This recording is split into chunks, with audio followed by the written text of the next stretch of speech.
Olá, pessoal do MarHubCast, bem-vindos a um novo episódio aqui do nosso podcast. Vocês sabem que nós somos uma comunidade criativa que fala sobre arte, criatividade e empreendedorismo. Aqui a gente chama profissionais da área para conversar sobre o seu processo criativo, seu bloqueio, desbloqueio, suas técnicas e muito mais. Hoje, em especial, a gente vai conversar com a Lari Namastê sobre a arte dela, sobre o processo criativo dela e principalmente sobre os cursos que ela tem aí de apoio e ajuda a artistas. Lari, bem-vinda. Muito obrigada, Mar. É uma honra estar aqui. Sempre bom conversar sobre esse assunto. E vamos lá, vamos ajudar, o propósito é sempre ajudar o pessoal a alcançar o que eles querem alcançar, né? Ou de repente ter um pouquinho um aconchego no coração, assim, que o artista ele precisa desse, né, dessa conversa. Os peixes fora d'água precisam ser acolhidos, né? Verdade, a gente já segue, né, o seu material há muito tempo, vendo aí YouTube, né, suas entrevistas, material aí de curso, e fico encantada com a forma como você, realmente, esse ponto que você falou agora, como você trata, né, o artista, não só na sua questão técnica, né, que é um ponto que tem que ter, mas na questão, emocional do artista, de fazer parte. Mas falando um pouquinho antes, Lari, para quem não te conhece, vamos pegar lá no início, né, e você Uhum. teve influência da sua família ou alguma influência direta, assim, de casa, para que a arte aflorasse na sua vida? Como é que foi seu primeiro contato? Sim, tive grande influência do meu pai, não para ser um profissional dessa área, mas uma Aham. influência no sentido que meu pai sempre gostou de arte e ele já fez curso de desenho, ele desenhava, eu tenho lembrança ele me desenhando em casa, né, desenhando o meu rosto, o caderno dele de estudos de desenho, eu tenho até hoje aqui no meu ateliê, né, eu guardei, etc. Então, assim, ele tem esse olhar artístico sobre a própria vida, digamos assim, né, porque eu Hum. vejo que tem pessoas que têm esse pezinho na apreciação da arte de forma um pouco natural. E, então eu tive contato muito cedo e acesso a materiais, na verdade como qualquer outra criança tem acesso a material, né, a diferença é que, assim, com 3 anos eu já pendurava no quarto, assim, meus desenhos, tipo minha exposição, assim, né. Então Aham, já era uma legal. tendência super natural de gostar de fazer aquilo, mesmo que ainda fosse algo muito lúdico, enfim. E e aí, meu pai vendo que eu gostava muito de desenho e de pintura e de materiais de arte, etcétera, ele incentivava isso, né, porque ele, enfim, ele também gostava disso. Quando eu tinha 10 para 11 anos, ele me deu uma mesa de desenho. E Legal. colocou num quarto e falou assim: "Ó, aqui é o seu ateliê", né, e eu Aham, nem sabia o que que era um ateliê, digamos assim, né, mas aham. aí ele me mostrou isso, né, e eu pedia telas para pintar, ele comprava para mim, então ele incentivava sim essa atividade. Não incentivava diretamente a trabalhar com isso, profissionalmente, era um hobby, digamos assim, uma atividade que eu gostava muito, tanto que eu fiz faculdade de direito, meu pai inclusive é formado em direito, e eu acabei fazendo faculdade de direito também, porque eu nem assim, passou muito vagamente pela minha cabeça fazer alguma faculdade relacionada a artes, né, era assim, era ainda aquele modelo tradicional de se pensar. E aí eu me formei em direito, tudo, fiquei muitos anos trabalhando na área jurídica e, enfim, aí depois a arte voltou, digamos assim, né, como se mas eu falo que a infância ela nos dá caminhos, ela nos Hum, dá pistas, né, verdade. dicas, não que você tenha que logo na adolescência já entender isso e ir para esse caminho, assim, porque eu vejo que muitas vezes a gente precisa passar por outros universos para depois voltar para a arte com mais bagagem, talvez, sabe. Eu vejo que isso é um processo natural do artista.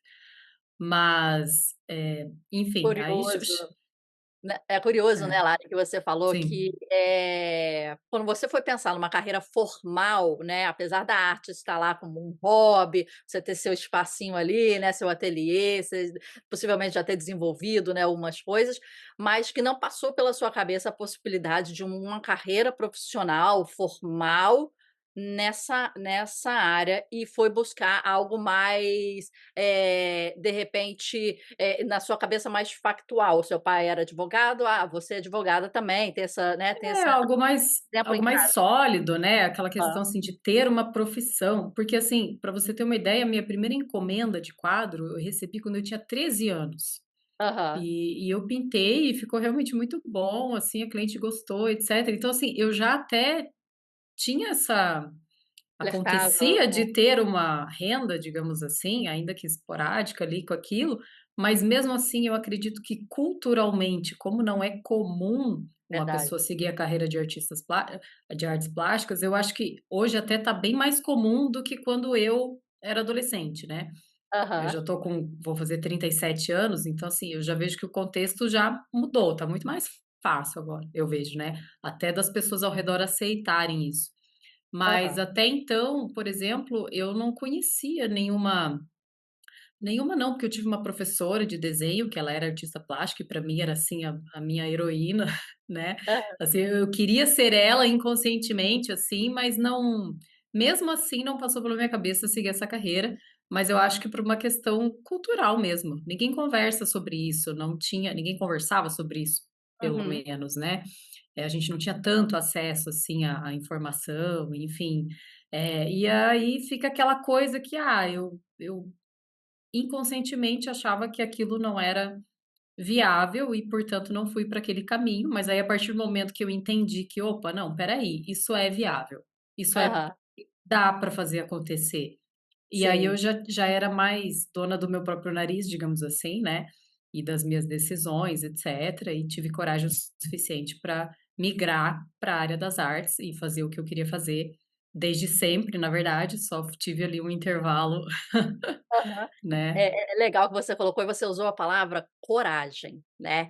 É curioso que às vezes a gente fala assim, advocacia, medicina, você não vê a palavra coragem de se tornar advogada ou coragem de se tornar médico quando as pessoas falam desse processo. Mas aqui nas entrevistas que a gente tem, né, com os profissionais e falando sobre carreira, a gente sempre percebe a palavra coragem, né, como necessária para se tornar artista. Como é que foi? Como Sim. é que a arte, voltou aí nessa história aí da advocacia para você? E eu queria saber qual foi essa virada que fez você decidir largar? Porque é sempre muito difícil, é necessário muita coragem, né? Eu não exercia a advocacia, eu fiz o Uhum. OAB, Tá. passei tudo, poderia exercer se eu quisesse, mas eu acabei passando num concurso público logo quando eu estava na faculdade e eu fui servidora pública por quase 10 anos, 10 anos. Uhum. E a e tive que ter mais coragem ainda, porque as pessoas falavam assim: "Nossa, mas você é maluca, Exatamente. largar um cargo que eu ganhava bem, era estável, etcétera". Mas eu fui literalmente atrás de um sonho, assim. Uhum. Mas não foi aquele, tipo: "Ah, estou indo atrás do meu sonho de uma forma sem impensada", né. Uhum. Eu, paralelo, assim, na minha vida, eu sempre pintei, sempre desenhei. E sempre tinha uma encomendinha ou outra, assim, sabe, as pessoas sabiam que eu pintava e tal. Então eu tinha uma noção, e eu sou meio que eu planilho tudo no computador, eu gosto de análise de dados, É o etcétera. Então, Excel bem ativo, né? eu tinha noção que o quanto eu gastava, o quanto eu vendia, eu tinha noção que aquilo trazia lucro, eu tinha noção que se eu trabalhasse mais tempo, eu ia ter mais lucro, que se eu Sim. conseguisse dedicar principalmente a minha energia nisso, porque eu vejo assim, o grande drama do artista é que ele às vezes trabalha lá de segunda a sexta, a pessoa não tem energia para ter uma profissão paralela, digamos assim. E aí Aham. chega um momento que você precisa decidir onde você vai depositar energia na sua vida, né, se é no que você está fazendo ali, e vai manter a arte como um hobby ou, sei lá, uma renda extra, alguma coisa, ou se você vai dedicar 100% da sua energia a essa profissão, e eu tinha plena noção que se eu tivesse tempo e energia dedicado a isso, que iria prosperar. Tinha total noção, assim, por Legal. uma questão de planilha mesmo, assim, né, não era assim, viajar na maionese, né, porque eu vejo que tem muito artista, assim, que, ai, que sonha que a arte passe a valer milhões, e não era esse pensamento que eu tinha, né, Legal. era uma Você conta muito simples de receita e despesa, assim. Uhum. Então eu via que eu tinha a possibilidade de ganhar lá X, Y, e inclusive ganhar mais do que eu estava ganhando no meu cargo. Então eu pensei: "Poxa", o que você perguntou do gatilho, né, o que que foi exatamente que fez É, eu criar essa coragem? virada. E foi no momento que eu me imaginei velhinha, né, eu Uhum. pensei: "Ah, se eu chegar lá na terceira idade, né, tiver essa sorte e eu for bem velhinha, eu não queria morrer com arrependimento de não ter feito da minha vida o que eu realmente queria fazer". Então foi Aham. simples assim, eu me imaginei lá de cabelinho branco, olhando para trás e falando: "Mas Lari, por que raios você não tentou ter a profissão que você sempre quis?".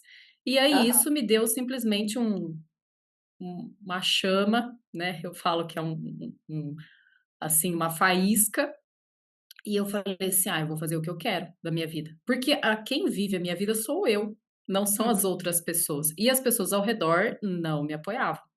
Não me Entendi. apoiavam no sentido assim: "Não, você tá malu", minha mãe falou assim: "Tá, e a sua aposentadoria?" Eu falei assim: "Ué, depois eu penso nisso", tipo assim, eu vou Aham. continuar tendo um trabalho, né, que as pessoas têm essa visão que o artista vai largar o trabalho para não trabalhar, e Exatamente. e É. não é nada disso, é pelo contrário. Eu trabalho muito mais hoje do que antes, só que quando você trabalha com o que você gosta, você não se sente cansada. Você não Uhum. fica assim, né, eu queria ser chefe de mim mesma, assim, então você não tem, assim, um chefe te incomodando, não acontece, né, enfim, tem todos os desafios de você gerir a própria empresa, né, não é que seja simples, mas é Sim. muito mais gostoso levantar de manhã para trabalhar quando você trabalha com o que ama, trabalha com o que gosta, né, e se dedica e deposita energia e vê resultado também. Acho que é isso. Legal que você comentou a questão da sua análise nua e crua de números, né, então você tinha ali, Sim. né, um argumento, uma justificativa, cara, é viável, é possível, né, já tem alguma coisa ali acontecendo, né, então, você tinha algo na parte lógica funcionando para o seu argumento de largar, mas ao mesmo tempo você tinha uma área emocional, a questão do arrependimento, não quero chegar lá 70, 80, 90 anos que você vai chegar, mas, tipo, cara, eu perdi o tempo áureo da minha vida, a minha juventude, de repente, num escritório que aquilo ali não ressoava com você e deixei a vida passar. E o medo do arrependimento futuro, essa questão emocional, de repente, deve ter se integrado com as suas contas e planilhas e fórmulas de Excel, falando: "Cara, é possível e é possível hoje", né. Sim, Eh e só mais um parênteses sobre essa questão de coragem, realmente a pessoa precisa ter coragem, e uma das coisas que facilitou essa decisão foi assim: "Poxa, eu sou uma pessoa inteligente", digamos assim, uma pessoa instruída, que tive, né, uma educação de base forte, etc e tal. Eu pensei assim: "Se não der certo", porque isso tira um peso dos ombros também, sabe, o que eu vou falar Isso. agora. Eu pensava assim: "Poxa, a tendência é dar muito certo". Se não der certo, tudo bem, eu vou dar um jeito. Eu vou Hum. arranjar um emprego, né, tipo assim, eu tenho faculdade, eu vou, sei lá, vou para advocacia, vou vender pano de prato na rua, não me interessa, mas eu vou dar um jeito, assim, eu vou tentar e se não der certo, pelo menos eu tentei. E isso foi também muito importante, assim, muito, e é importante falar isso para as pessoas, porque não é aquela confiança. Coragem não é aquela coisa de você não ter medo. Todo mundo, no fundo, tem um medo, né, tipo: "Ah, Sim. poxa, mas e se eu me frustrar? E se depois as pessoas falarem assim: 'Eu te avisei que viver de arte não dá certo'".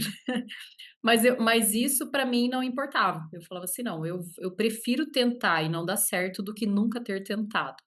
Então É. isso foi E decisivo também. e é engraçado que a gente chega na vida, às vezes, com essa idade mais ou menos de essas viradas, né, de 20 para 30, de 30 para 40, né, essas grandes viradas em que a gente eu acho que não sei se foi nesse período para você, né, você falou tem 37 agora, não sei se foi nesse Uhum. período dos 20 e poucos para virar para 30 em que você começou a Foi.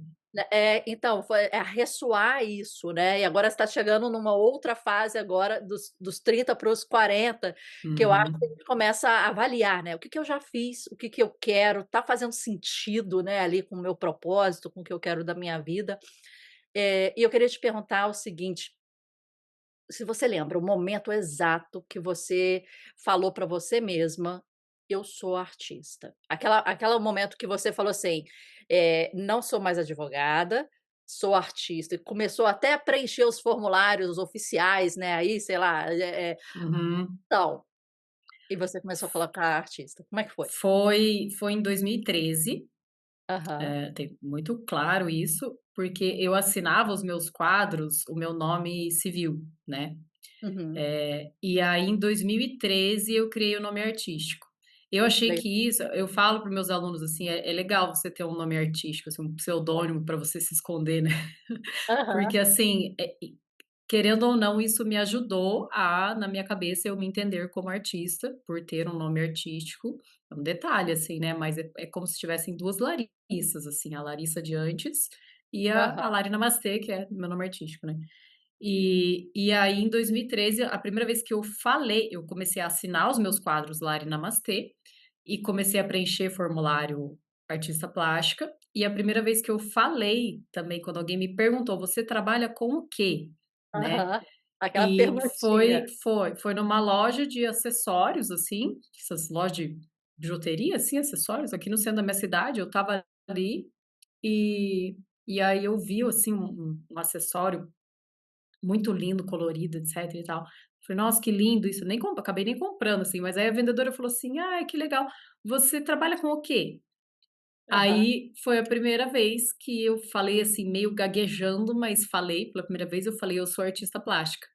Aí meu coração sorriu, assim. Aí a partir daquele momento, mesmo estando desconfortável, assim, porque eu falo que no começo, toda transição grande que a gente passa na vida, a gente se sente uma farsa no começo. uhum, Porque você ainda não incorporou aquilo por completo, né. Você já não é mais a pessoa de antes, e já não se encaixa lá no passado, mas também sim. você não se sente encaixada completamente nesse futuro que você está criando, é uma fase de transição. Mas eu falei aquilo, falei meio que com vergonha, meio que tal, mas eu saí sorrindo da loja. Eu falei: "É isso que eu quero falar para o resto da minha vida". Então foi até bom que isso aconteceu, porque me trouxe uma clareza realmente de que eu estava no caminho certo. É muito legal isso, você vê que, 2013 e essa memória continua muito viva para você pelo sentimento que ela te trouxe, Sim, né. exato, né. É, "eu sou", né, você a verbalizar, por mais que dentro já devia estar ressoando, mas você verbalizar e você Faz vê diferença, né. legal, né. E ok, então estamos aí como artistas já se entendendo como artistas, e como é que foi essa experiência inicial para você? Porque você vem de uma área, né, e você falou aqui antes, eu não tinha apoio, né, em casa, tinha um questionamento muito grande em casa. E eu acho que a melhor resposta, né, é o resultado, né. Por mais que você fale: "Ah, eu vou fazer encomenda, eu vou tenho esse planejamento", mas o melhor resultado, até falar com seus pais, com família, com não sei o quê, é falar assim: "Olha, cara, tô vendendo, tô fazendo isso, tô fazendo aquilo". E eu vejo que você tem não só, o seu ateliê, mas você criou um ecossistema. Como é que foi esse pensamento, esse planejamento para você? Tá. Primeira coisa, eu nunca tive esse sentimento de querer provar que daria certo. Tá. Eu acho até que as pessoas nem devem ter isso, isso atrapalha, a gente tem que fazer o que tem que fazer e, né, com positividade, etcétera, mas essa sensação de querer provar, querendo ou não, ela é um pouco negativa, assim. É como se fosse Uhum. vingativa quase, né, tipo assim: "Eu vou mostrar que tal", e eu nunca senti isso, assim, nunca tive isso comigo. A questão como que aconteceu, assim, depois que eu lá exonerei, né, depois que eu Aham. pedi demissão, digamos assim, eu nunca precisei pedir dinheiro para os meus pais, eu nunca precisei pedir ajuda, nada. Então, assim, eles viram ao longo dos anos que, poxa, ela deve estar bem, porque, né, não Aham. enfim, e eles veem que eles viam que eu trabalhava muito e tal. Inclusive até o meu pai comentou comigo uns anos atrás, ele falou assim: "Nossa, eu fico impressionado a versatilidade e a quantidade de trabalho e de encomenda que você tem de áreas diferentes", porque assim, eu pinto retratos, eu pinto paisagens, eu pinto mural, pinto parede, vou em comércio, às vezes em outra cidade, eu não sei o quê, eu dou minhas aulas presenciais, eu tenho academia de arte online. Então, assim, são várias fatias da pizza, digamos assim, né? Uhum. E ele fala Exato. assim: nossa, eu fico impressionado com a quantidade de gente que procura teus serviços, assim. E realmente, porque as pessoas acham que às vezes o artista ele só fica dentro do ateliê pintando seus autorais e vendendo e etc.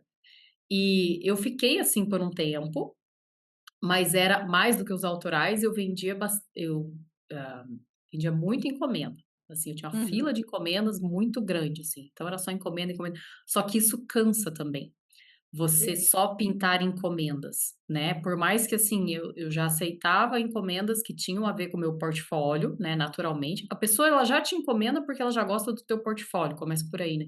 Uhum.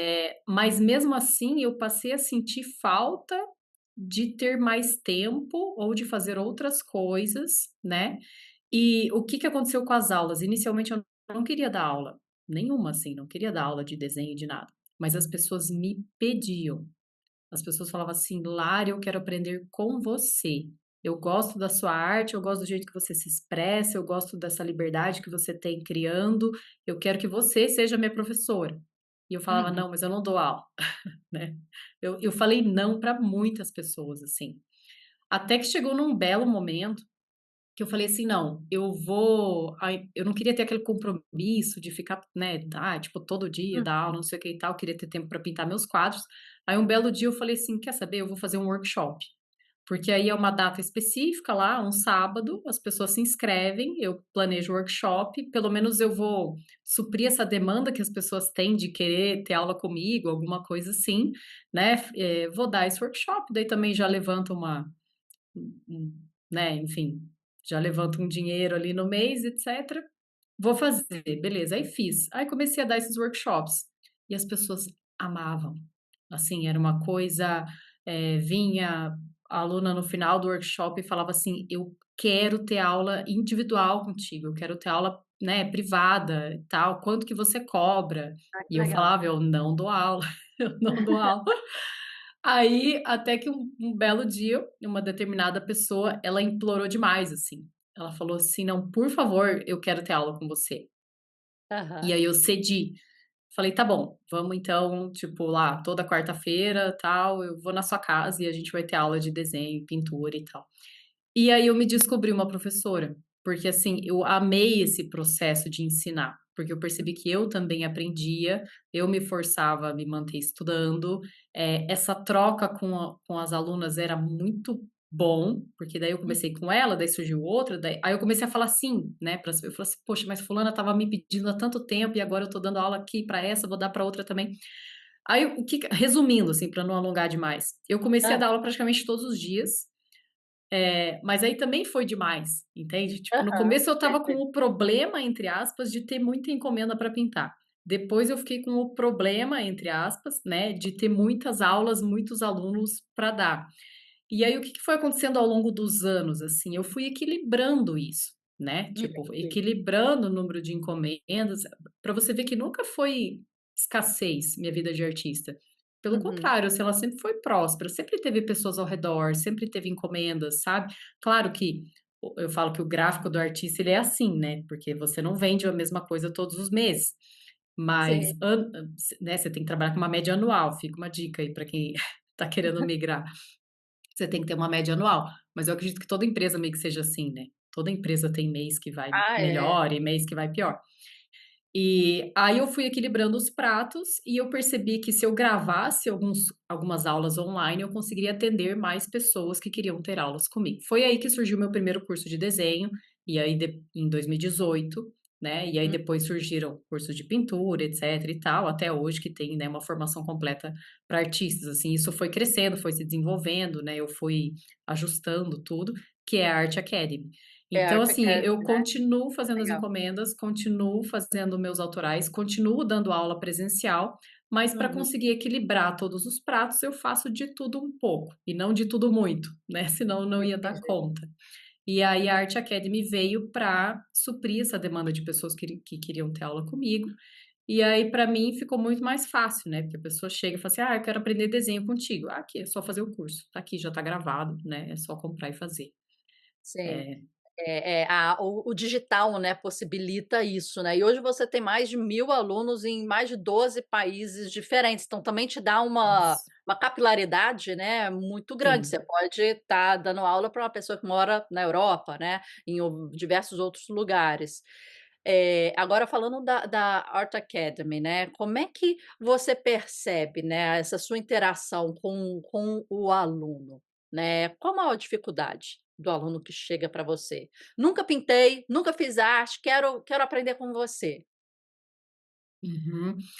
Os cursos, eles são todos, com exceção da formação do laboratório da carreira, que ele é para quem já está querendo profissionalizar de fato, né, fazer essa transição de carreira, todos os outros cursos, eles são voltados para iniciante mesmo.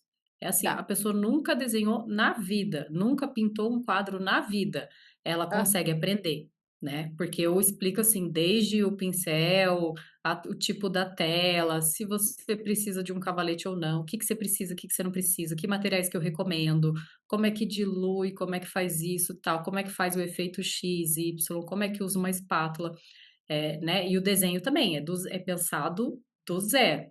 Do Claro que zero. quem já desenha aproveita também, né? Porque eu falo que às vezes é até bom o aluno ser bem iniciante, porque aí Hum, ele já aprende o método assim sem aquele vício, né, sim. prévio, digamos que tem muita gente que já tem, assim, um jeito de desenhar e é mais difícil mudar depois. Mas eles são todos pensados para abraçar as pessoas que querem começar do zero, assim, tipo, não precisa saber desenhar para fazer meu curso, não precisa saber pintar um quadro para fazer meu curso, é justamente para a pessoa aprender do jeito que eu faço, né, do jeito que eu aprendi, o método que eu desenvolvi. Agora para a gente saber, Lara, eu acho que você citou, você tem alguns cursos, quais são eles? Assim, como é que está estruturado, né? Desenho, pintura, não sei, como é que é? Tem curso de desenho de rostos, tem um Uhum. curso de desenho que se chama Aprenda a Criar, ativação da mão e do cérebro para o desenho, que ele engloba essa parte de desenho de rostos, mas ele tem outros aspectos também, como perspectiva, enfim, outras questões de desenho, né. Aham. E é um curso um pouco mais amplo, digamos assim. Aí eu tenho o curso de pintura com tinta acrílica, que se chama Acrylic Express. Tenho o curso para aprender a pintar com tinta a óleo, que se chama Os Segredos da Pintura a Óleo, que inclusive ensina a pintar sem toxicidade, sem uso de solventes, sem terebentina, sem nada. Mesmo a lavagem dos pincéis, você consegue trabalhar no ateliê sem aqueles cheiros fortes, né? Que isso eu vejo que, nossa, quanta gente se intoxica com isso todos os É. dias e dá até dó. Mas enfim, o curso é de pintura a óleo. Tem o detox criativo. Detox criativo é pensado para a pessoa eliminar ruídos, assim, distrações da vida e, inclusive, fazer um detox, às vezes, de rede social e se autoaprimorar como artista, tentar identificar seu estilo, criar artes autorais, né? Para isso que serve o detox criativo. É super legal.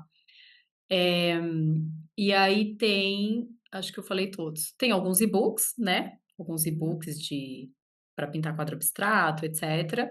E tem a formação, que é o laboratório da carreira, que ele já é uma formação mesmo, né, selo do MEC, etcétera, para o artista trabalhar vários pilares ali e conseguir na prática exercer essa profissão e de forma, assim, bem pé no chão, digamos assim, porque o artista, às vezes, ele sabe pintar, mas ele Uhum. não sabe fazer um contrato, né. Ele não É. sabe, às vezes, apresentar um orçamento, ele não sabe emitir uma nota fiscal do quadro dele, ele não sabe embalar e enviar para o exterior, né. Então, assim, todas essas questões a pessoa aprende no laboratório da carreira, mas não é só a parte de negócios, não é só a parte de gestão pessoal financeira, não é só a parte business, é toda uma parte de desenvolvimento do artista também, inclusive desenvolvimento da mentalidade, porque eu vejo assim, não tem como o artista conseguir viver de arte se ele não tiver mentalmente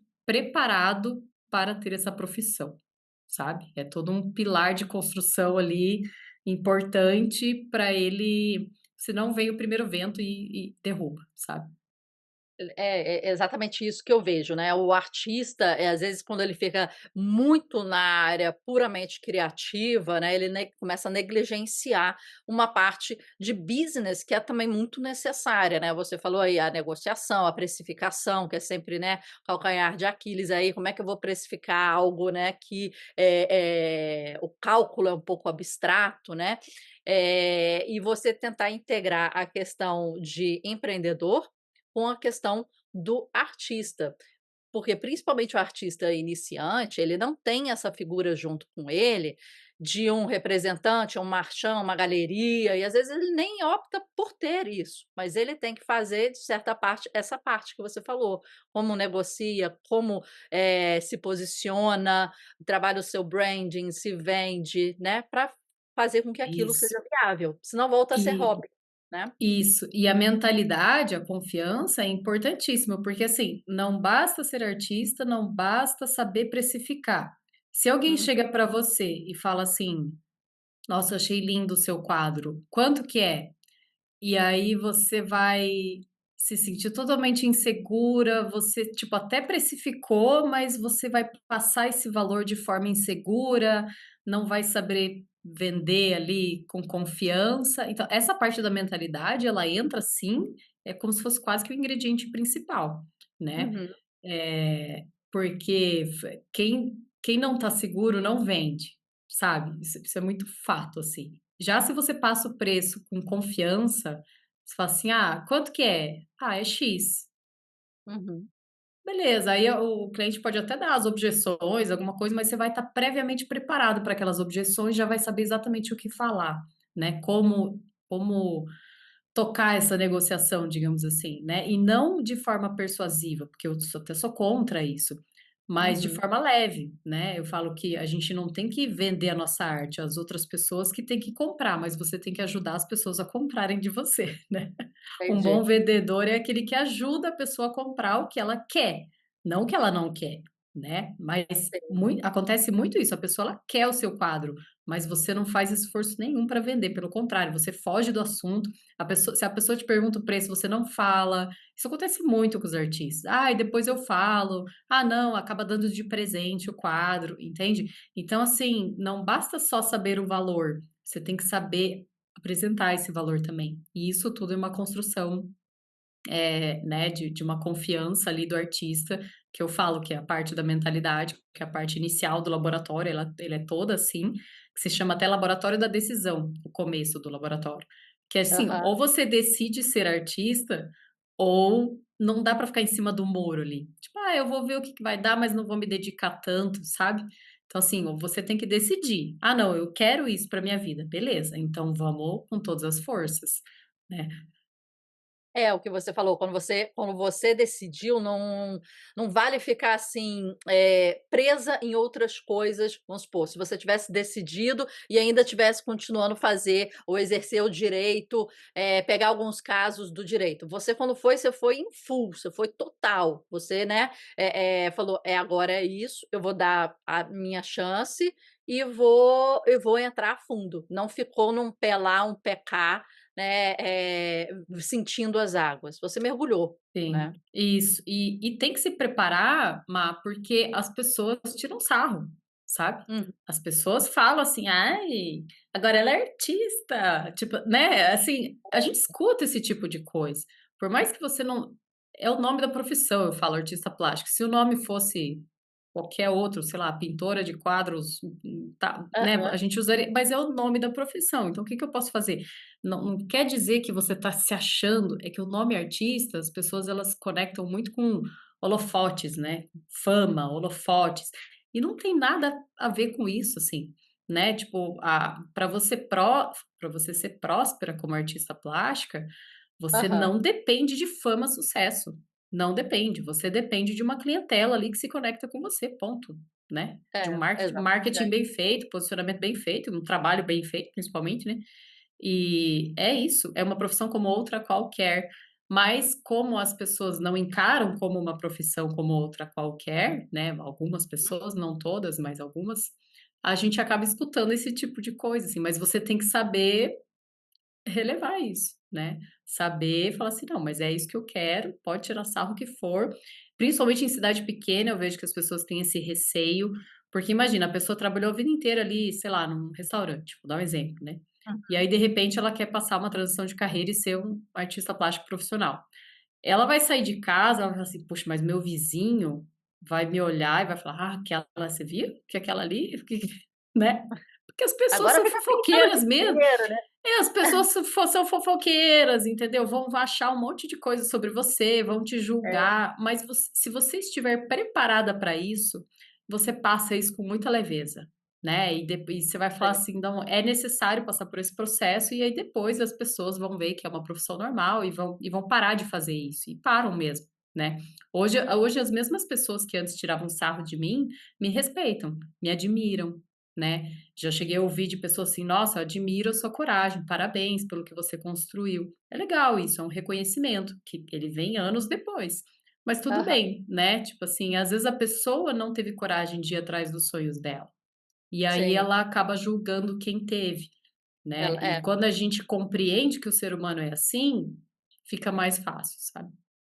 É, ela projeta em você, às vezes, alguma, frustração que ela mesmo tem por ela não ter tido esse tipo de coragem. Agora interessante, Lara, que você, dividiu, né, o seu curso ou a sua estrutura entre cursos, técnicos, né, você vai desenvolver Uhum. sua técnica desde o início, nunca, né, pegou num pincel, tá aqui, tá como fazer.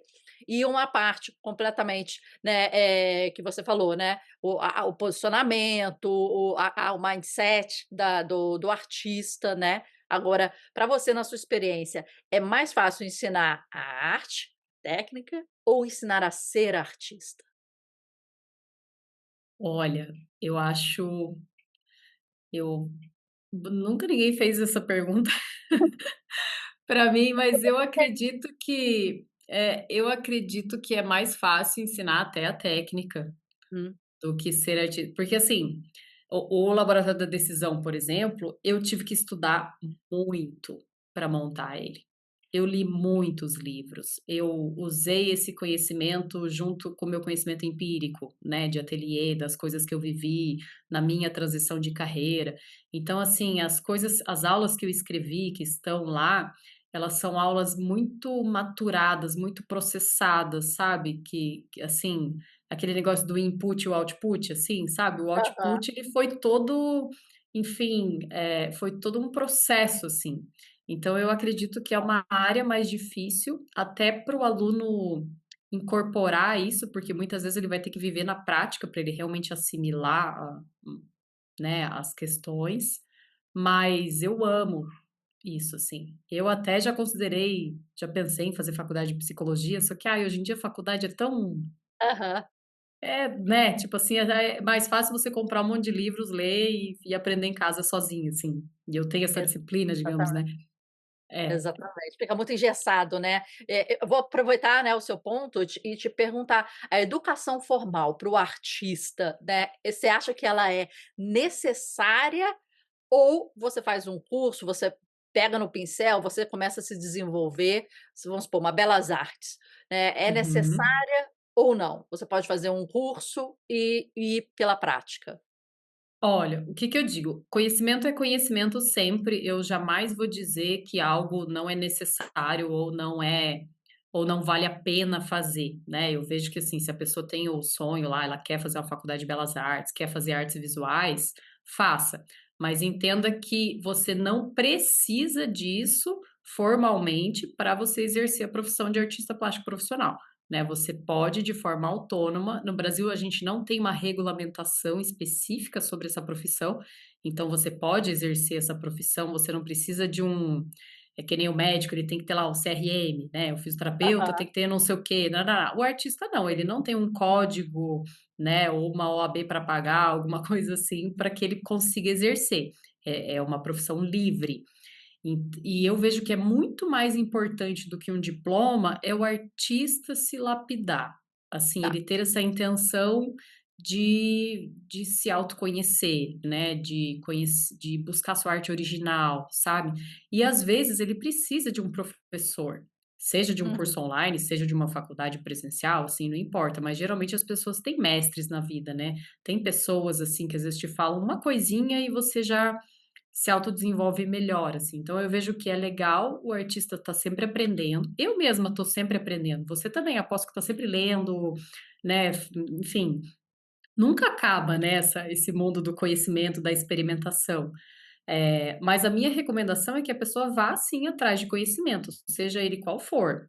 Eu vejo que o curso online hoje, ele é mais estratégico para a pessoa, porque ele é mais Uhum. barato, muito mais barato do que uma faculdade completa, por exemplo, e às vezes você tem um assunto que é muito mais de seu interesse do que várias matérias que você vai ter na faculdade lá, que vai ser uma chatice e na prática nem vai te ajudar em nada, né. Eu tenho muitos alunos que vieram formados das faculdades de artes e falaram assim: "Olha, eu não sei desenhar, eu não sei transformar isso num negócio", né. Aham. E aí entram os cursos da Art Academy, né, que resolvem isso de uma forma rápida até, né, tipo, digamos, em poucos meses ali a pessoa já Sim. Já vem por demanda, né, como você falou, a pessoa vai fazer no tempo dela algo específico que ela precisa, né, então isso isso. facilita, além do custo, né, que você falou que é menor. Eu É, acho. E hoje em dia você tem acesso a tanta gente, né, na internet, é. assim, você consegue fazer consultoria com pessoas, assim, que, meu Deus, às vezes em meia hora vai te falar uma coisa que você demoraria 10 anos sozinho para descobrir. Então a internet facilita essa dinâmica, né. Se a pessoa realmente quer se desenvolver como pessoa, como artista, como profissional, tá Hum, até muito fácil. Eu falo, nunca antes foi tão fácil viver de arte. Né, porque a gente tem o que que precisa para viver de arte? Ah, deixa eu buscar aqui na internet. Você chega, né, você consegue. legal. E a questão o que é sempre muito, assim, discutida, talento e dom, existe? E qual que é o contraponto ou o paralelo com o trabalho duro e esforçado? Como é que você vê essa balança? Olha, já me fizeram várias vezes essa pergunta, talvez eu mude de opinião com o tempo, né, eu vejo que é um assunto delicado, assim. Eu acho que dom natural, talento existe, mas a disciplina supera o talento, acho que isso é bem clássico, assim, bem real também. Porque às vezes a pessoa que tem uma facilidade inata ali para fazer determinada coisa, se ela não for estudiosa, ela acaba ficando para trás da pessoa que tem ali constância e interesse e etcétera, e aprende na marra, digamos assim, aprende de forma mais é mais difícil para a pessoa aprender aquilo, mas se ela tiver constância e disciplina, ela vai superar aquela pessoa talentosa que às vezes se acomoda justamente por saber que tem o talento, né. Uhum. Então eu vejo que sim, tem como a pessoa não nascer com uma facilidade para desenhar e desenhar muito melhor do que uma pessoa que nasceu com facilidade de desenhar, simplesmente porque ela foi atrás de conhecimento, treinou, e tudo é treinável, né. Você Hum, quer aprender a tocar violão, você vai lá, faz uma aula de violão, pode ser que você demore 1 ano e pode ser que você demore 10 anos, mas, né, mas em algum momento você sim. vai aprender, né. Talvez você não seja, assim, aquele músico que de ouvido já pega as coisas, mas se você estudar muito, você chega num nível ótimo, né, às vezes num nível de excelência até. Eu acho que vai muito da dedicação. Só que claro, se você pega uma pessoa que tem dom, talento, e é uma pessoa muito dedicada e estudiosa, aí Aí dispara. voou. Aí essa pessoa ela desponta, assim, ela se destaca muito das outras pessoas, assim, eu vejo que essa é a diferença. Legal.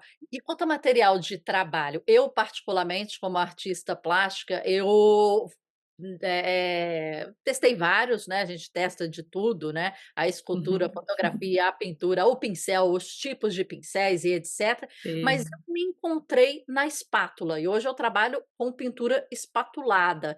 Essa escolha do material, você acha que é uma escolha até consciente ou às vezes é até um material que te escolhe? Como é que você hoje você pinta com acrílico ou com óleo? Com as 2, Com as 2. com as 2. E usa Aham. pincel? Pincel. Como é que Pincel, mas, você por exemplo, a última encomenda que eu pintei, tá aqui na minha frente até um quadro enorme, é um abstrato, Aham. Eu acabei usando uma escova da minha lavanderia para fazer uns riscos numa massa ali. Então, assim, cada quadro é um universo, né. Mas, assim, mas de um modo geral, eu uso só pincel, tinta acrílica e tinta óleo. Mas eu faço meus experimentos aqui também, né, dou uma navegada. Essa questão do material, como eu já entrevistei muitos artistas também, eu Aham. vejo que às vezes tem uma artista que eu entrevistei esses dias, por exemplo, que ela trabalha com resina, né, Legal. resina e umas Tóxica, né. estruturas em acrílico. Aham. Ela falou que ela ficou a vida inteira na faculdade, tudo e tal, trabalhando com nanquim. E aí Uhum. um belo dia, calhou na frente dela lá uma resina e ela se interessou pelo material. Então realmente existe essa conversa entre o artista e o material, né. Só que, e é por isso que a gente tem que experimentar coisas novas, porque senão às vezes você passa a vida e não experimentou lá trabalhar com a madeira, mas às vezes era aquilo que ia brilhar realmente os seus olhos, né. Então a gente tem que estar sempre experimentando, assim, porque vai que alguma coisa te chama atenção e você nem sabia, né. Mas E essa experimentação que você falou, pegou uma coisa da lavanderia, deu de repente, uma textura com algum material que é da cozinha, da ex lavanderia, né, você começa a é, utilizar, né, várias coisas e olhar, de repente, o mundo com um olhar de artista, né. Você vê uma paisagem, o pôr do sol, né, você está lá vendo um pôr do sol, você começa a ver analisar a cor, analisar a perspectiva, analisar, né, as linhas, né, daquela paisagem, né, ver como é que de repente ia, né, a composição ia ser legal numa tela. Você começa a ter essa visão para o mundo, que é uma visão artística, né, completamente diferente do que ver um pôr do sol, que qualquer pessoa pode ver com outro, né, viés. Eu queria te uhum, perguntar, quando você se posicionou como artista, se isso mudou para você, a sua visão, percepção do mundo do e da mundo. Eu acho que não, porque eu desde criança tenho uhum, essa visão artística, assim, tá. desde criança mesmo, assim. Então, sei lá, entra um raio de sol em casa, eu Você já fico tá aquilo mais legal que televisão para mim, digamos assim, né. aham. Eu fico vendo, aí eu fico vendo como a cor muda, que a sombra veio do não sei o quê. Uma coisa que eu sempre gostei quando era criança, sabe aquele reflexo da piscina na parede? Aham, Nossa, aquilo assim, eu poderia ficar horas olhando para aquilo, porque eu achava aquilo eu falava: "Nossa, que fenômeno incrível esse reflexo na parede, isso fica dançando", assim, então isso para mim sempre foi interessante, né. Eu acho que eu nunca, graças a Deus, eu nunca perdi esse olhar artístico, assim.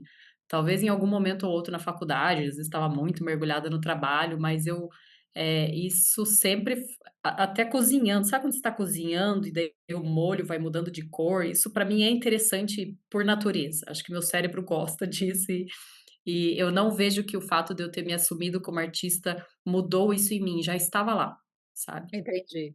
Mas é interessante o que você falou, né, as sombras, os reflexos, as cores do molho, né, que você falou, de repente coloca um outro tempero, uma páprica, e traz um terroso, É, aí você aham. fala: "Nossa, que legal", né, e você tá ali no molho de tomate, né, mas aquilo Sim, vai aí se você transformando. joga um manjericão que é verde, né, daí aquilo contrasta e você fala assim: "Nossa", né, tipo, ficou você vê, uma bobeira, né, mas é o que nos faz feliz, né, essas pequenas coisinhas assim. Legal. A gente leu agora no nosso clube do livro, recentemente, o nosso livro que esse aqui é A Guerra da Arte, né, do Steven Pressfield, traduzido aqui no Brasil, e Aham. fala muito da resistência, do bloqueio, né, criativo. E queria te perguntar como é que é isso para você? Quais são as suas, técnicas, estratégias, para você superar os bloqueios e como é que é essa experiência de bloqueio para você?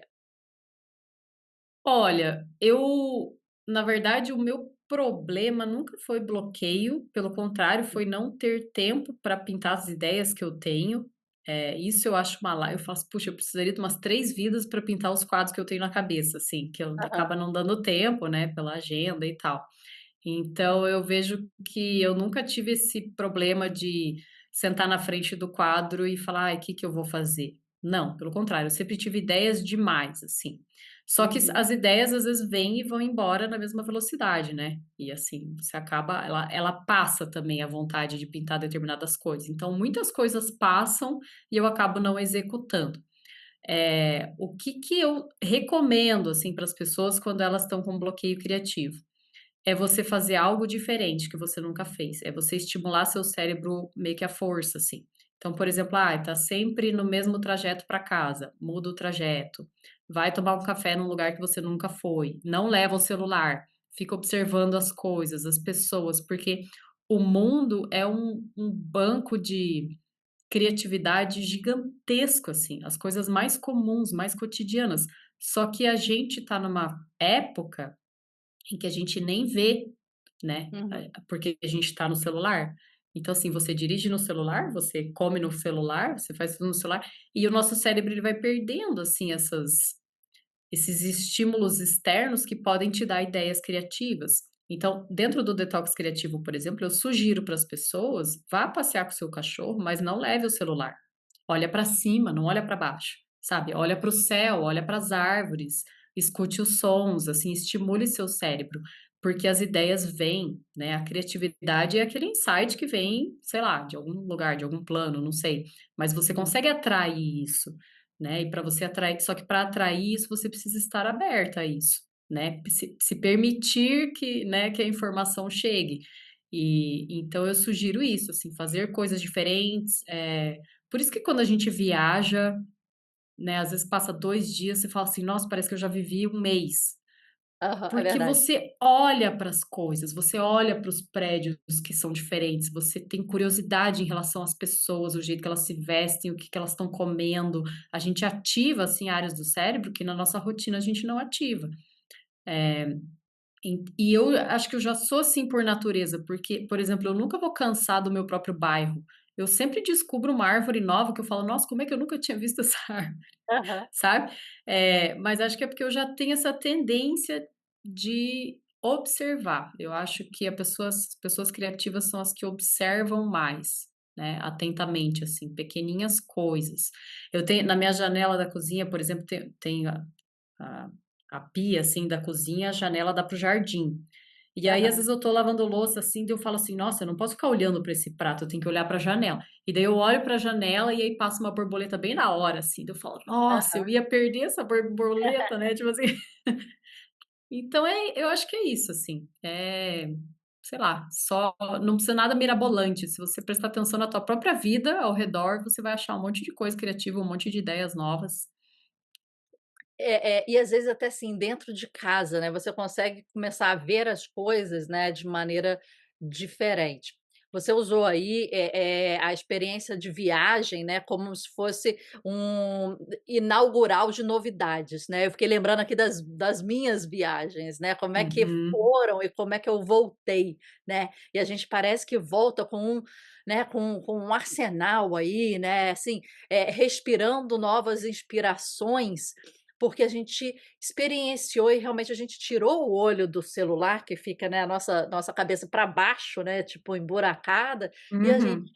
olhou a vida, olhou a cultura diferente, a comida diferente, a roupa diferente, né, as maneiras diferentes, a arquitetura diferente, e a gente começou a experienciar, né, o novo, que às vezes no nosso dia a dia, no caminho para casa, não sei o quê, a gente tem uma certa dificuldade disso, né. E eu queria fazer uma pergunta para você sobre as suas experiências internacionais, que foi Londres, Helsinki. Como é que foi essa experiência de você levar, né, a sua obra de arte para outros países? Eu adoro viajar. Acho Aham. que, né, os meus pais me ensinaram a viajar desde criança, né. Eu morei na Itália quando era Ah, adolescente, legal. quando eu era criança a gente morou um período nos Estados Unidos, então eu já tenho essa cultura familiar, digamos assim, de explorar novos horizontes. Aham. Quando eu fui para Londres, foi um convite da The Brick Lane Gallery, né, para participar de uma exposição lá que se chama Portraits, e eu vejo assim, quando as pessoas me perguntam assim: vale a pena, expor no exterior?", eu falo assim: "Olha, vale, depende, né, depende o lugar, depende Sim. a galeria, né, o importante é você contactar artistas que já fizeram exposição naquele local, perguntar como é que foi a experiência, etcétera". E foi o que eu fiz na The Brick Lane Gallery, eu cacei as exposições anteriores, entrei em contato com artistas brasileiros que já tinham feito exposições lá, perguntei se valia a pena, como é que era a galeria, como é que era, etc, o vernissage. E eles me falaram assim: "Não, vai que vale a pena, que é um lugar legal e tal, vale a pena".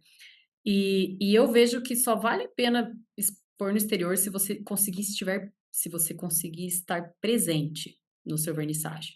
Para Tá. você, assim, ter a experiência mesmo, assim, porque uma coisa é você mandar a obra para fora, mas aí Uhum. você não vai saber se as pessoas gostaram do seu trabalho, você não vai ver a reação das pessoas no vernissage olhando para os seus quadros, né, porque as pessoas não sabem que foi você que pintou, então é muito legal você ficar ali só observando, sabe. As Aham. pessoas Eu também olhando, aí gosto. tiram foto, "Ai, gostaram Aham. mais desse, esse chamou atenção, esse não". Então eu vejo que a experiência de um vernissage no exterior é sensacional, né, você ter um feedback, assim, do seu trabalho. E, né, além de ter isso no currículo, enfim, mas eu acho que a experiência conta mais. E você tem um material de divulgação por muitos anos ali, né, Uhum. querendo ou não, você tira foto, faz, etcétera. Eu acho que isso vale muito a pena do ponto de vista do marketing também. A clientela fica de olho quando você expõe fora, né, Uhum. mas eu vejo que vale a pena quando você consegue ir. E nesse caso de Londres, eu consegui ir, eu sempre quis conhecer Legal. Londres, era um lugar que eu não conhecia, né, me planejei, me organizei e falei assim: "Não, eu vou", porque aí eu mesma levei meus quadros, né, e trouxe de Aham. volta.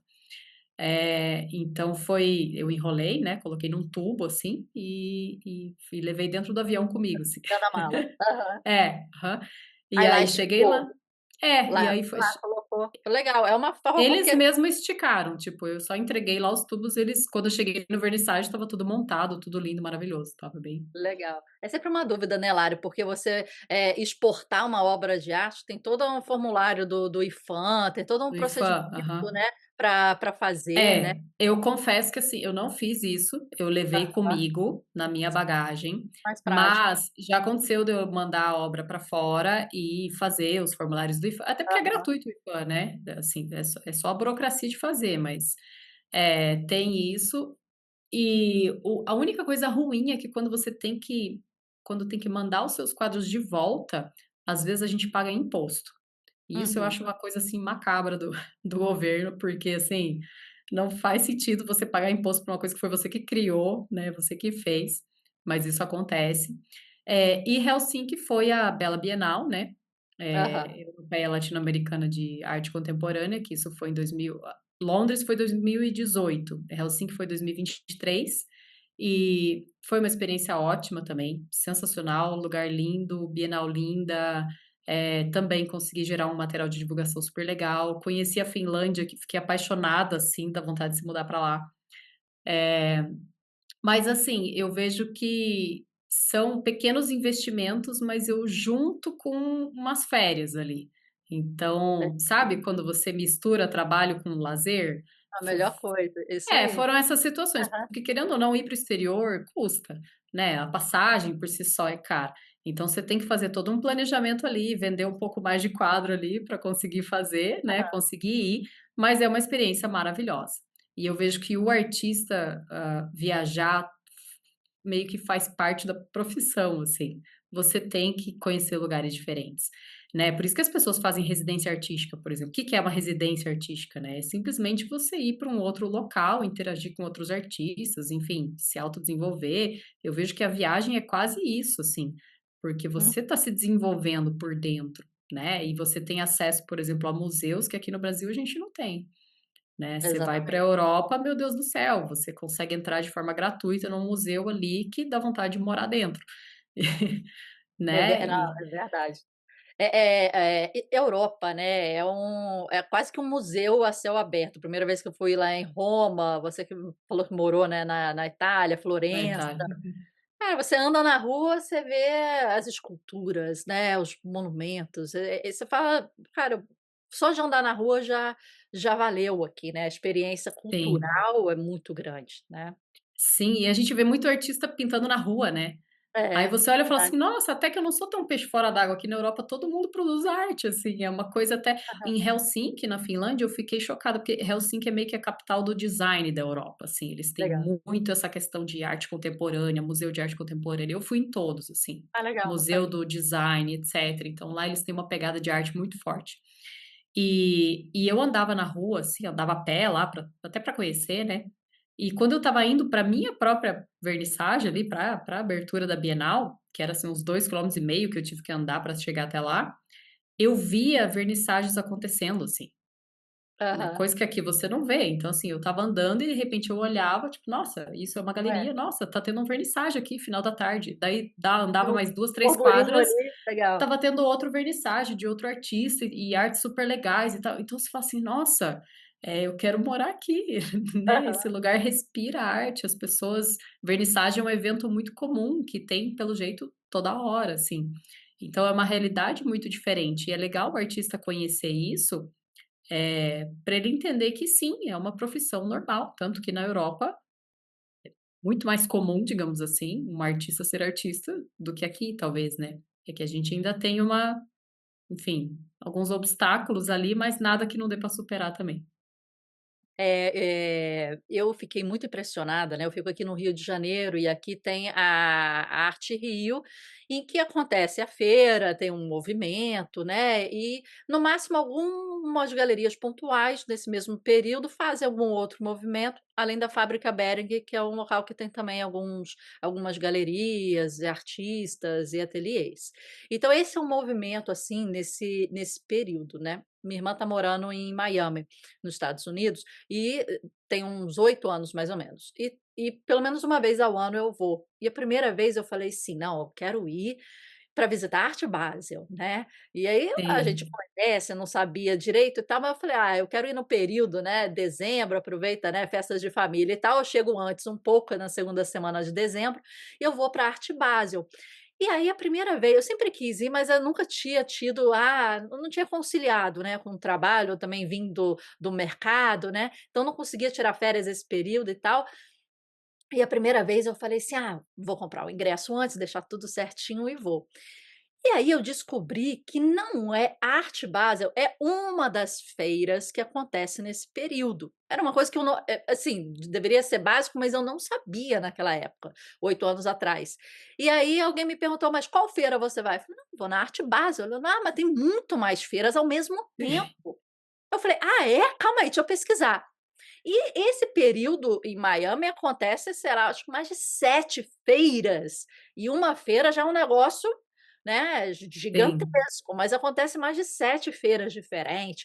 Lá aquela parte dos murais, dos grafites fica aberto, é também um movimento da cidade respirar arte, em que todas as galerias fazem, eventos, lançamentos, palestras, música ao vivo, e parece que a cidade respira aquilo naquele momento, e você vê, cara, a potência, Sim, né, eh, é.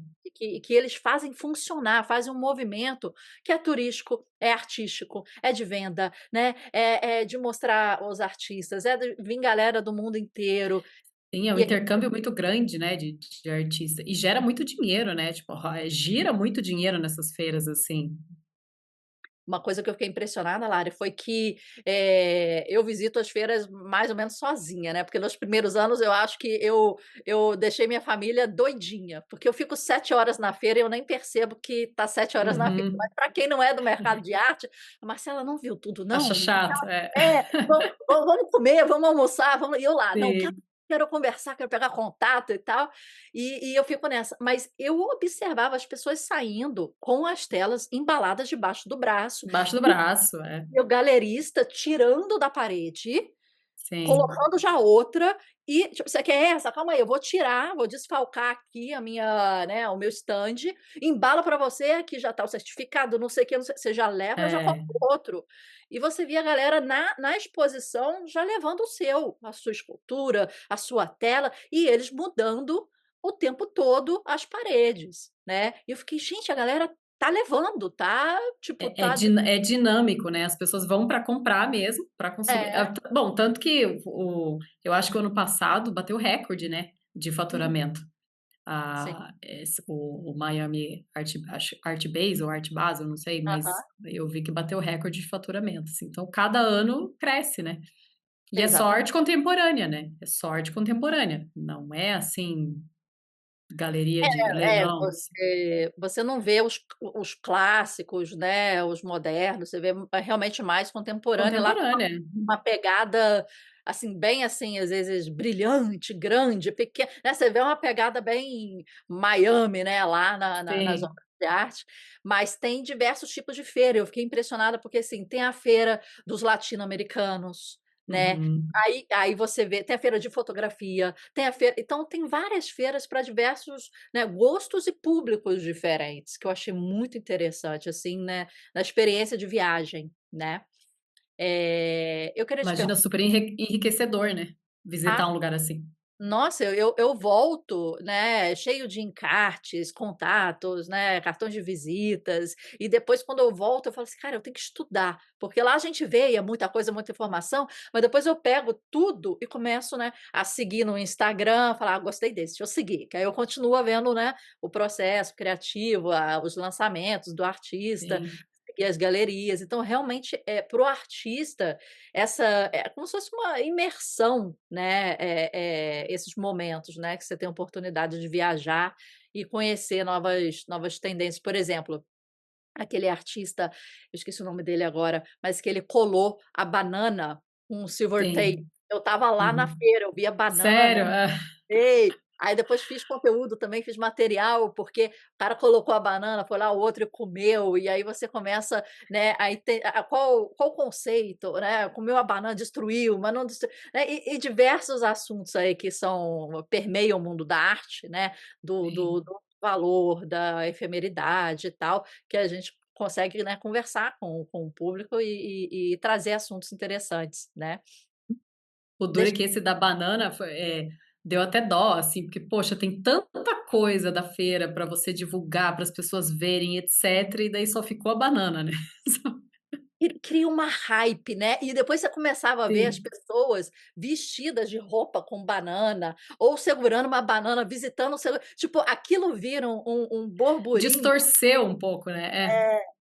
e vira uma hype da banana, que todo mundo querendo tirar foto da banana, eu acho que é Maurício Catalano, não sei, se não me engano o nome do artista, mas ele sempre faz esse tipo de movimento, né, a arte dele Uhum. sempre a banana foi uma, mas ele também criou uma privada de ouro, pra colocar numa exposição, e aí também, né, trazendo a questão né, do valor e do que a gente né, faz, né, ali. Então, eles têm sempre uma Tem crítica em um diálogo ali que envolve, né, o exatamente. Então é interessante, né, para uma discussão. Queria te perguntar, Lari, sobre as novas tendências. Não sei se você já está aí utilizando aí a inteligência artificial, impressora 3D, metaverso, né, sei lá, o óculos de realidade virtual, e são coisas que eu observo cada vez mais, entrando no mundo artístico, não sei se está presente de alguma forma ou de outra no seu processo, ou que você já visualiza alguma coisa, mas qual é o seu fio, a sua tendência, desculpa, a sua percepção para essas novas tendências? eu não tenho medo dessas novas tendências ou das novas inteligências e tecnologias, não acho que são ameaças para os artistas, porque eu vejo que tem Tá. muito artista que se revolta, né, etcétera. Aham. E, gente, tecnologia avança, a gente tem que aceitar e ver o que que dá para tirar de vantajoso nisso, assim, e não, né, não focar nas coisas no aspecto negativo, assim. O que que eu vejo, assim, eu não utilizo nenhum óculos de projeção, nada. E impressora 3D para quem trabalha com escultura, às vezes é uma mão na roda, né, a pessoa, mas isso eu acho que isso não macula o trabalho artístico da pessoa em si. Talvez as ferramentas que ela usa sejam, enfim, melhor aproveitados, mas o resultado final, o artista vai ter que ser um artista de qualquer forma, né. Então pensa assim, e antigamente, para você cortar uma madeira, por exemplo, você precisava lá manualmente, toque, toque, toque, cortar uma madeira. E aí, de Aham. repente, surge uma máquina que você faz assim, ó, zum, e cortou de forma super lisa, reta, que antes era um trabalho artístico, artesanal, super, né, que demorava muito tempo para fazer. E aí eu te pergunto assim, poxa, foi ruim terem inventado uma máquina que corta madeira e deixa lisa? Não, Isso não é Aham. ruim. Os artistas, inclusive, podem usar isso para acelerar os seus processos, enfim, para a arte vai mudando também conforme as tecnologias vão vindo, a arte vai se ajustando a isso também, sabe? Eu não Legal. vejo como obstáculos ou como problemas, assim.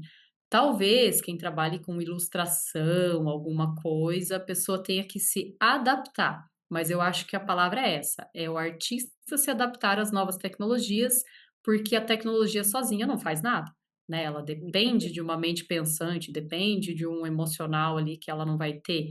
Então são coisas que, uma coisa precisa da outra, né, a inteligência artificial precisa de alguém para dar o comando, né, Uhum. e quem está lhe dando o comando, enfim, tem que saber usar a ferramenta a seu favor. Eh, Aí você me pergunta assim: "Ah, mas o que que você acha da pessoa que cria uma imagem com inteligência artificial para pintar?". Eu vejo assim, se a ideia é da pessoa, e ela dá um comando ali para criar uma imagem que a ideia foi ela e ela usa aquilo como referência, mas ela vai pintar ela não vai imprimir aquilo, ela vai pintar com base naquela referência. Eu não vejo diferença nenhuma da pessoa pegar uma foto do Pinterest como referência também e pintar, é a mesma coisa. Se for parar É para diferente. pensar, Aham. e a inteligência artificial, ela não vai ser dona daquele direito autoral, assim, isso está em voga, né, está em discussão. Hoje, atualmente no Brasil tem até um projeto de regulamentação disso, mas a gente está muito longe ainda, o Brasil sempre chega É, atrasado nesse tipo de é. regulamentação. Mas as pessoas estão discutindo isso em mestrado, em doutorado atualmente, né, no Brasil. Né, de quem que é o direito autoral, é de quem criou a ferramenta, não, é de quem deu o comando, etcétera. Mas eu vejo que nada disso importa, assim, porque sem um Uhum. artista por trás, a ferramenta é nula, né. É como se fosse um pote de tinta ali, Sim. você tem que saber o que fazer com ele. Não vejo que isso vá piorar a renda dos artistas, pelo contrário, tem ilustrador, por exemplo, que se souber usar bem, de repente, a inteligência ali, ele vai se tornar um ilustrador, às vezes, melhor, Uhum. melhor sucesso, etcétera. Claro Se que tem casos potencializa. e casos, é delicado até falar sobre isso, porque eu não ilustro, eu já Aham. ilustrei algumas coisas, mas, assim, não é o meu carro-chefe, né, Sim. então talvez quem tenha isso como carro-chefe possa op dar uma opinião melhor sobre isso, né. É difícil falar assim, né. Eu acho que tá tudo muito no início também, né, Lari, a gente, né, é claro que a inteligência artificial e etcétera já existe há muito tempo, mas ela começou a ficar fácil de utilização, né, para o público em geral, quando ela virou um chat, uma pura conversa, com uma interface mais fácil de utilizar a partir de 2020, aí Uhum. logo na pandemia. Então eu acho que a gente está no início, muita coisa, né, está sendo conversada, aí você comentou a questão ética, a questão legal também, né, dessas 2, da utilização, mas concordo com você, a questão do input inicial e da criatividade, por mais que saia num prompt e depois você vai interagir com o resultado daquilo, parte do humano, parte do insight humano que vai dar o início ali, e a ferramenta pode lhe ajudar a otimizar certos processos, né, do fazer artístico, né. Sim, é que nem quando surgiu a pintura digital. Aí, Uhum. anos a não sei que ano que foi, sei lá, 2010, que tipo deu uma bombada assim de, a pintura digital, que até então ninguém falava sobre isso. E daí os pintores ficaram tudo assim: "Ai não, agora acabou a pintura em tela, porque agora é pintura digital, que é moderno, não sei o que". Eu falo: "Gente, pintura digital jamais vai substituir um quadro pintado por um artista, jamais, são coisas diferentes, né". Então, assim, e ela tem a sua função específica, vai ter o seu público específico, vai ter sua função específica. Mas se a pintura em tela não morreu até hoje, não vai, né, ela permanece, é totalmente diferente você ver uma tinta ao vivo num quadro Aham. e Sim, você ver sim. um pôster. Não tem nada a ver Aham. uma coisa É. com outra, são coisas diferentes, então comparar coisas que são diferentes, não é nem justo, assim. Uhum. Legal, concordo. Vamos agora, Lari, para as rapidinhas ao final aqui da nossa entrevista, aquelas dicas e Sim. conselhos. 3 obras em que, todo artista deveria admirar e estudar, para começar o seu estudo como artista. 3 obras de artistas, É, assim, que é, que que vale a pena pegar olha. como inspiração ou como estudo, né. Eu acho que para fins de estudo, para fins didáticos, Aham, principalmente de pintura, eu acho que qualquer obra do John Singer Sargent, do pintor John Singer Sargent, né, aham. Sargent, né, as pessoas falam. Eu acho que ele é um americano que acabou virando residente na Itália, mas acho que ele cresceu, se desenvolveu na Itália, em Florença. Mas assim, o estilo dele de pintar nos ensina muita coisa sobre ilusão de ótica, sobre principalmente para o artista que quer assim, sabe quando o artista não quer passar da borda, a cor Aham, e daí tal. E o John Singer Sargent, ele pinta um realismo, mas quando você aproxima, chega perto do quadro dele assim, é uma bagunça. Assim, é uma aham, bagunça abstrata, né? E aí entendi. você vai de longe, você fala, meu Deus, mas isso é perfeito. Aí você chega perto e aquilo é uma zona, assim. Você fala assim, nossa, como é que Aham, ele conseguiu chegar nesse efeito? E é porque, aí lembrando de Leonardo da Vinci, né, que foi o cara que estudou isso e documentou isso mais a fundo. A pintura é uma ilusão de ótica. E isso é uhum, importante o artista entender, porque para a gente sair dessa coisa engessada da pintura, e tem gente que fala assim: "Ah, eu demoro 2 meses para pintar um quadro, porque a pessoa fica ali assim, tal", quando na verdade se ela tivesse uma percepção de como funciona luz e sombra, ilusão, ótica, as cores, etcétera, e se ela conseguisse ver ao vivo, de repente, uma pintura do Sargent, ela ia desmistificar tudo, ia pintar completamente de forma diferente, assim, ela ia se soltar muito aham, mais, e ia falar assim: "Poxa, eu preciso entender fundamentos básicos e o resto é ilusão de ótica", sabe? Então eu vejo que entendi. qualquer obra dele são obras a serem estudadas e vistas mais para os artistas. Ele é um artista que não se fala muito, né, Uhum. tipo, É, quem está começando no mundo da arte fala assim: "Ah, é Van Gogh, não sei o quê". Lindo, Van Gogh, excelente, eu amo todos os artistas, basicamente. aham, Mas ele é uma pessoa que se fala mais no universo didático mesmo, em academias de arte gringa, etcétera. Ele é um cara que é muito estudado, então acho que esse seria esse. legal. E se você pudesse tomar um café ou um suco com algum artista, vivo ou morto, quem que você gostaria de sentar com um café e o que que você perguntaria? Vivo ou morto? É. Eu acho que um artista que eu gostaria de conversar atualmente é um artista espanhol, eu acho que ele é espanhol, que se chama Guillermo Lorca Garcia. Uhum. Ele tem umas pinturas, assim, que eu gostaria de perguntar, acho que ele é até mais novo do que eu, deve ser, certeza, mas ele faz umas pinturas enormes, assim, e umas criações da cabeça dele, e eu gostaria de conversar com ele, tipo, da onde que ele tira essas ideias, assim. Eu acho que essa seria a pessoa que eu tomaria um café hoje. Mas ele tá vivo, quem sabe um dia eu consiga, né. É, exatamente. A próxima viagem aí, quem sabe você marca um café. Eu Não sempre gostei conheço o de trabalho dele. ele pinta, assim, meninas e mulheres com animais. Aham, Que é um tema que para mim sempre chamou atenção, eu sempre gostei também de pintar mulheres e animais. E ele até inventa uns animais novos e tal, mas ele pinta uns cenários que você fica assim: "Nossa, da onde ele tirou isso?". Mas é muito lindo, porque a técnica dele é incrível, é única, assim. legal. Você olha um quadro, você não às vezes a imagem que ele pintou é até meio macabra, mas ele Ah, pinta tão lindamente que fica lindo, mesmo o hum, tema sendo meio, às vezes, esquisito, sabe. Você fala assim: "Nossa, é aham, tão linda essa pintura", o jeito que ele se expressa com o pincel ali, com as cores, etcétera, que você não consegue parar de ver, assim. É uma sei, exposição que um dia ainda quero ver ao vivo, sabe. legal. E 3 livros que você indica para um artista iniciante? Para um artista, a questão de técnica mesmo, assim, de pintura. Ou mindset? Vixe, mas daí teria que ser uma lista de 10 livros. Não, tô brincando. Que eu tenho uma lista lá na Art Academy de livros Ah, de tem. só de Ah, que bom. mentalidade, assim. Aham, Mas ó, para quem está começando, vou dar uma dica de um livro de desenho, um livro de pintura e outro de posso dar 4 livros claro. tá. Então, porque vai ser um de desenho, um de pintura, um de mentalidade e outro de história da arte, que daí acho que fica bem Fica tal. bem completo. Tem um livro de desenho que eu gosto muito que é da Sarah Simblett, e o nome do livro é Desenho, Uhum. né, Desenho da Sarah Simblett. É que ele tá lá em cima, não vou pegar agora.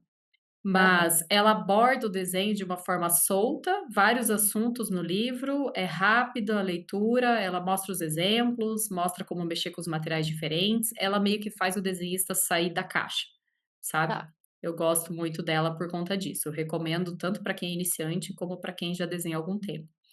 Livro de pintura é um que não tem em português, é do James Gurney, que se chama Color and Light.